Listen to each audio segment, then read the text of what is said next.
खूप छान माहिती दिली बाबासाहेबांबद्दल.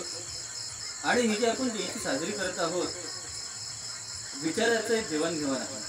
आपण वैचारिक जयंती साजरी केलीच पाहिजे. कारण की आपण जेव्हा ज्या महापुरुषाची जयंती साजरी करतो त्यावेळेस कळत नकळत त्यांच्याबद्दल जेव्हा भाषण करतो, बोलतो, ऐकतो, तर त्यांची प्रेरणा आपल्या मनामध्ये उतरत असते, आपल्या हृदयामध्ये, आपल्या मेंदूमध्ये आपल्या उतरत असते.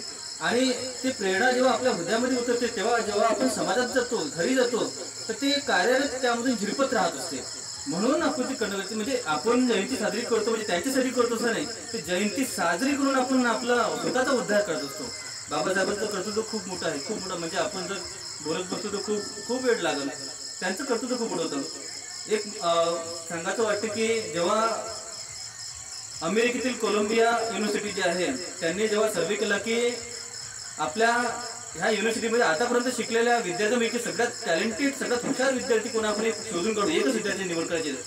त्यावेळेस त्यांनी म्हणजे आता एवढाच झाला तो सर्वे, त्यावेळेस त्यांनी पूर्ण स्टडी केला. आतापर्यंत विद्यार्थी जेवढे शिकले त्यामध्ये 1 नंबरचा विद्यार्थी त्यांनी शोधून काढला, ते म्हणजे बाबासाहेब आंबेडकर. 1 नंबरचा विद्यार्थी.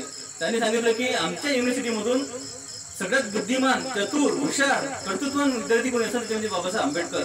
आणि ते कर्तृत्व त्यांनी म्हणून त्या युनिव्हर्सिटीच्या गेटपाशी बाबासाहेबांचा पुतळा उभारला आणि त्याच्या खाली लिहिलं त्यांनी की आम्हाला अभिमान आहे बाबासाहेब आंबेडकर आमच्या या युनिव्हर्सिटीमध्ये शिकले म्हणून. म्हणजे एवढा मोठा किताब त्यांनी आणि त्याचं उद्घाटन केलं होतं बराक ओबामा यांनी.